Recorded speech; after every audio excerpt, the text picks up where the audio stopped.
Coming up next on the Jeff Crilley Show, an estimated 80% of all property owners, that's residential and commercial, are leaving money on the table. We'll be talking to two national experts next.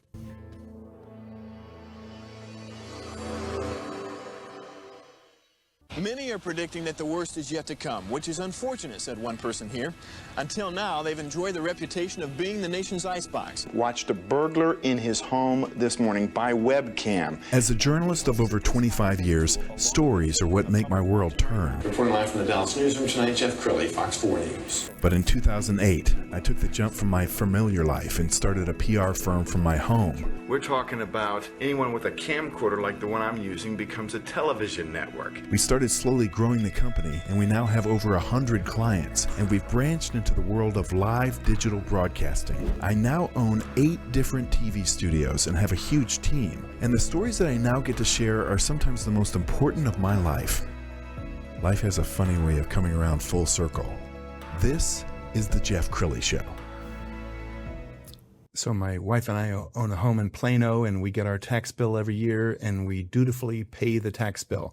But I think it would be wise for us to engage guests like my next guest to look at what we're being appraised, because often we're paying too much. To talk about that today, Trey Cobb with Kirkwood and Darby, and Chad Lampe, he's with Norrid Law. Thanks for coming on the show, guys. Thank you, John. Thanks for having me. Awesome. Let's start with you, Trey, because you were on my show about 8 weeks ago, and you kind of blew my mind because there is kind of, I won't call it a game that's being played, because I don't want to think ill of the people who send out the tax bill. But they do send out these tax bill hoping for people like me and Victoria who just pay it. Correct. Yes, they do. And it's really because they are using a method that's mandated in the law. It's called mass appraisal. It's statistical analysis. It's looking at large groups of sales, large groups of properties, taking lots and lots of data and trying to fit it into what very little they actually know about your property, and hoping to come up with something close to market value.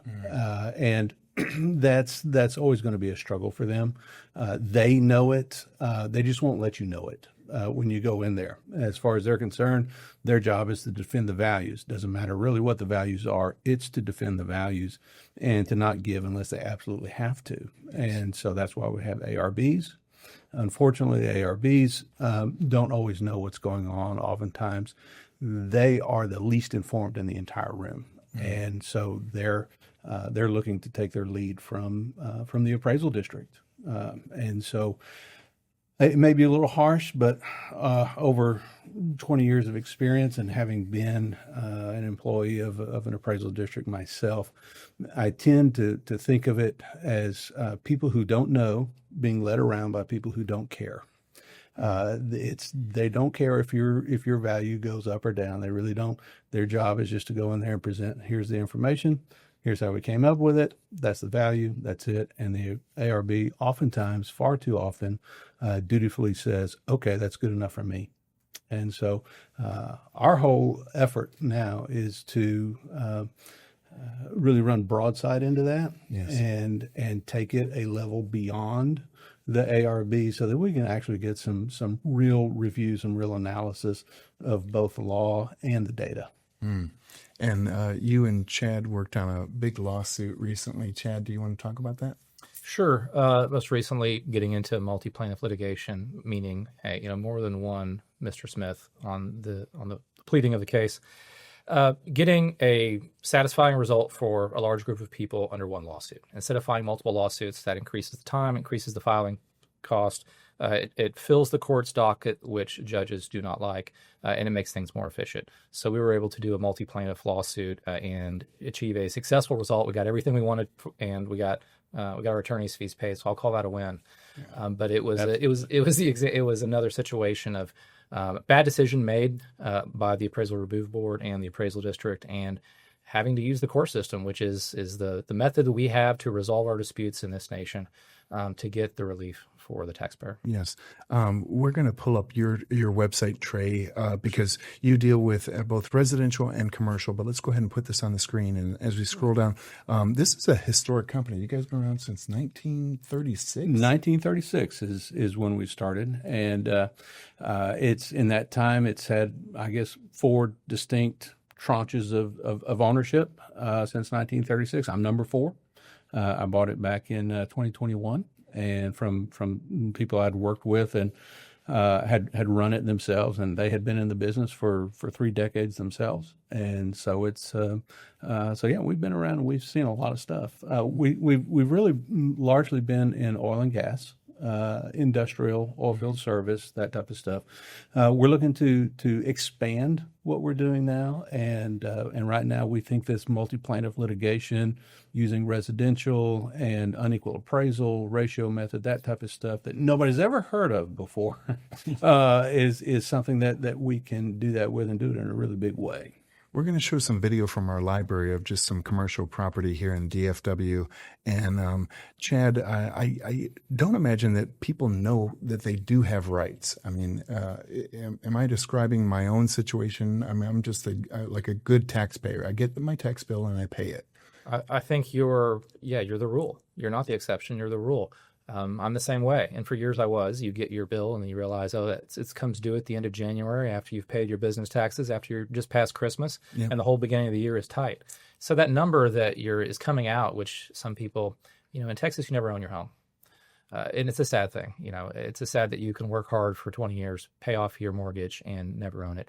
So getting into this mindset of, I've received it, it is what it is, and I'm going to have to pay the taxes that are due.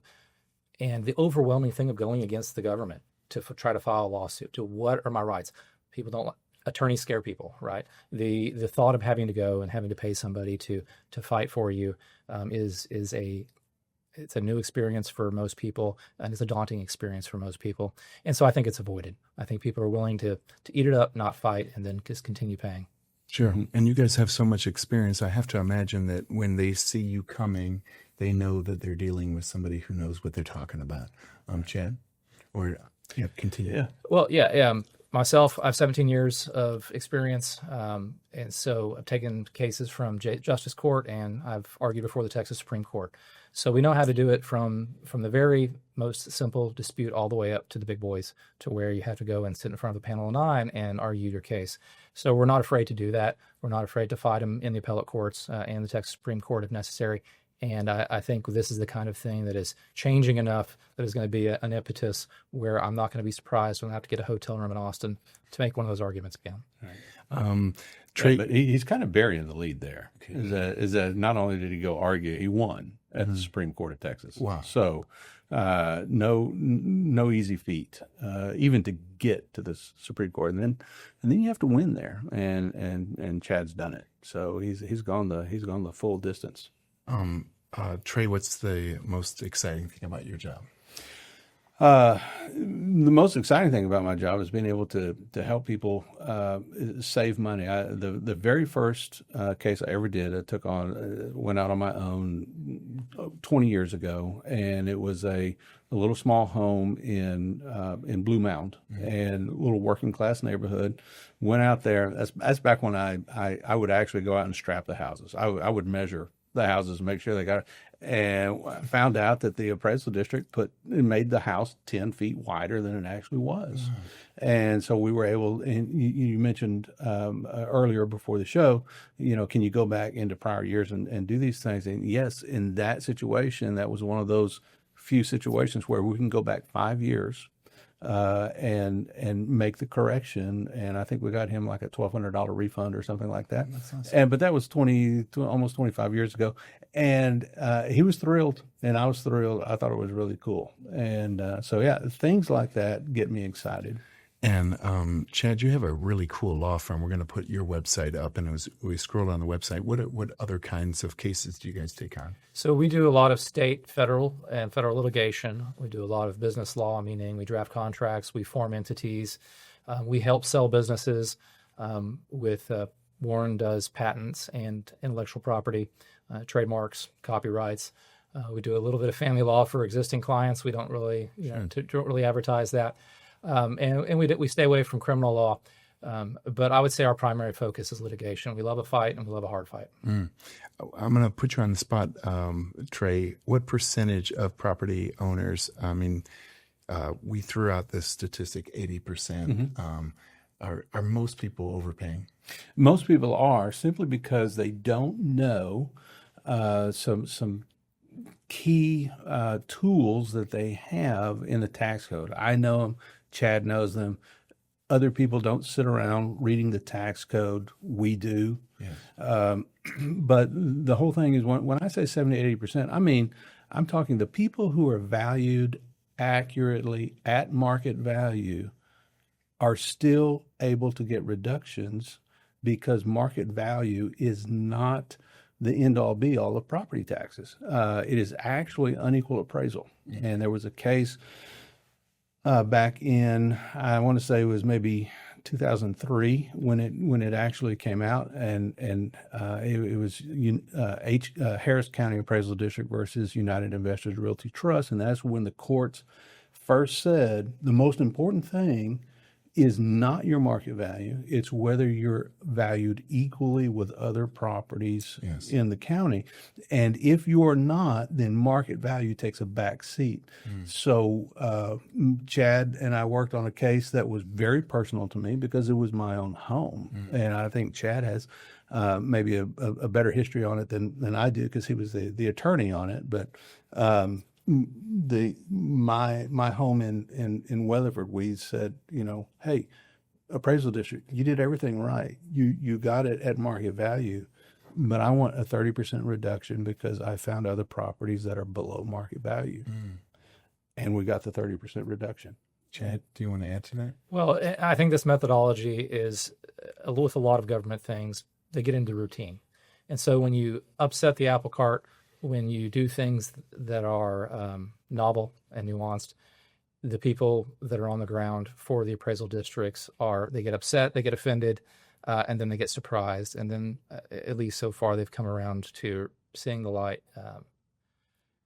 We'll see how this goes with on this larger scale, but I think it is a way of doing things that has not been done, and that it's going to show a lot of promise, and it's going to end up changing the law. Yeah. Yeah, I think so, and probably the biggest thing I want to make clear is that some people out there may have heard of unequal appraisal. They may think they understand how that works. 99.9% of the people don't. Most tax consultants don't. Most attorneys do not. Wow. Because there are 3 methods to prove whether or not you have been appraised unequally. Virtually nobody uses the methods that we use, even though the methods are in the tax code. They're right there. They have been there for 40 years. Wow. And nobody has ever really understood how to use them because nobody ever knew how to get the data. And so, but we do, and that's what we do. And so that's why I say the method that everybody uses today, and if you're out there and you've used it, or your tax consultant has used it, you know what we're talking about. That will help a few people here and there.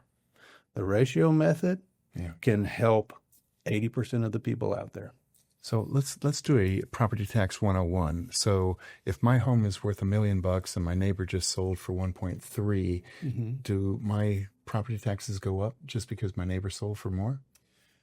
Your property taxes will probably go up next year. They will look at sales in the area as they try to adjust the market values to meet whatever the market says. Now, a single sale does not a market make, and so you need to be careful about that.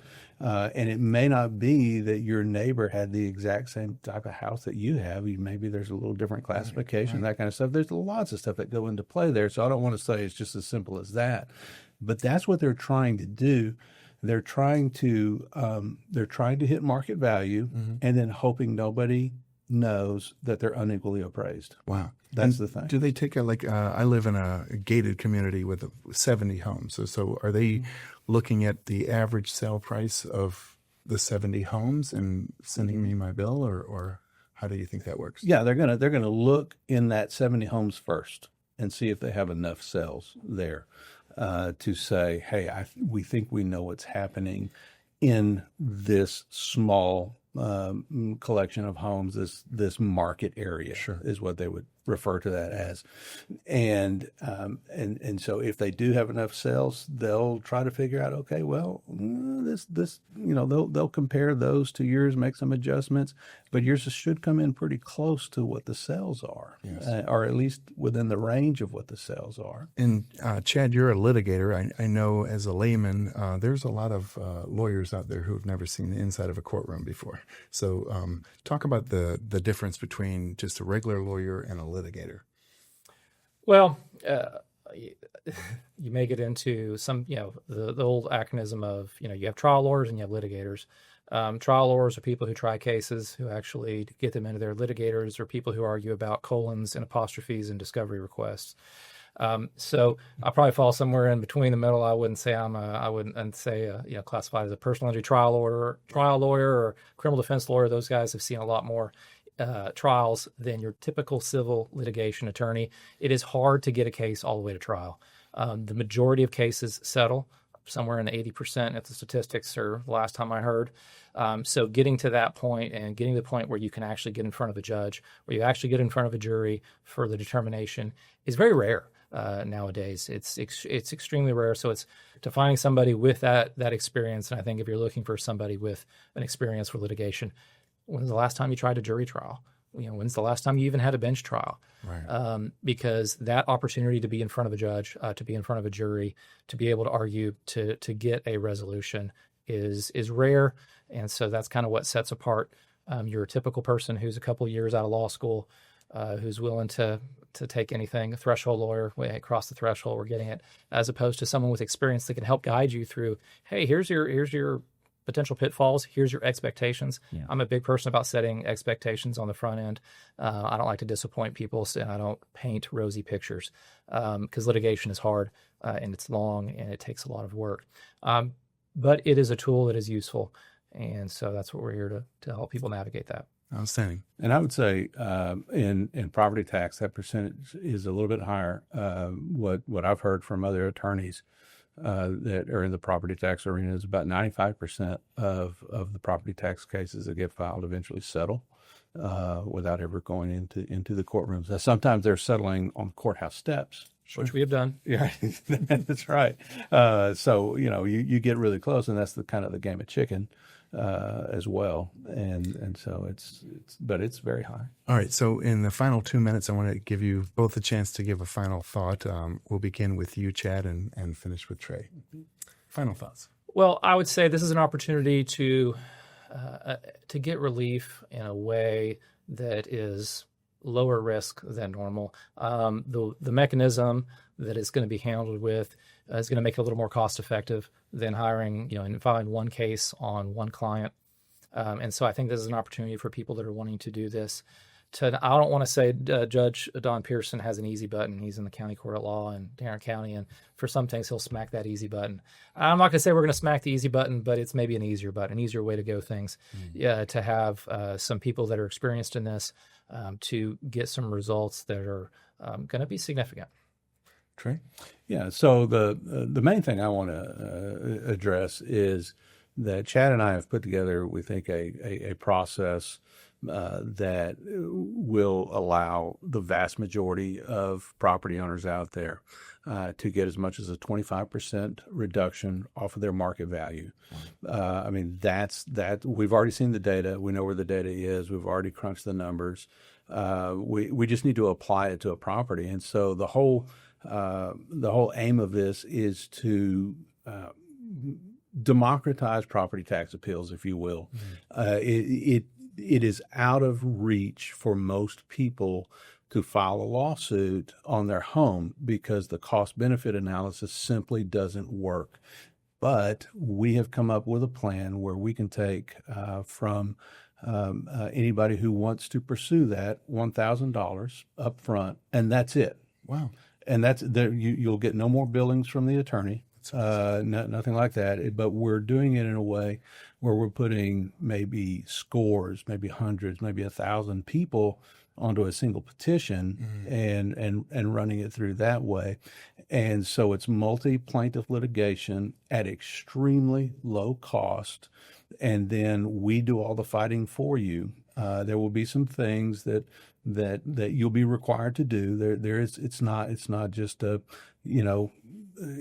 once you've paid your money, now you'll just wait a little bit and get an answer. There is going to be some, but we're not going to come back to you asking for money. We're going to come back to you asking you to fill out a form, to make certain statements, truthful, factual statements, maybe about the ownership of your property and that type of stuff. And then we're going to run that through for you. And then we're going to negotiate the best deal that we possibly can. And we think we can get 25%, and we can do that over and over and over again. So much so that I think this will change the entire landscape of property tax appeals in Texas. In a few years, you will not see anybody taking one home on a single lawsuit to argue something about unequal appraisal. It will be large numbers of properties on single petitions, and they're all going to get worked out. They're not going to go to trial. Guys, thank you so much for sharing your heart and your wisdom with us. We're going to end with both of their websites. We're going to start with kirkwoodanddarby.com. And then Chad's website is noridlaw.com. Guys, thanks for coming on the show. Thanks, Jeff. Thank you, Jeff. I appreciate you both. That's it for now. We'll see you next time.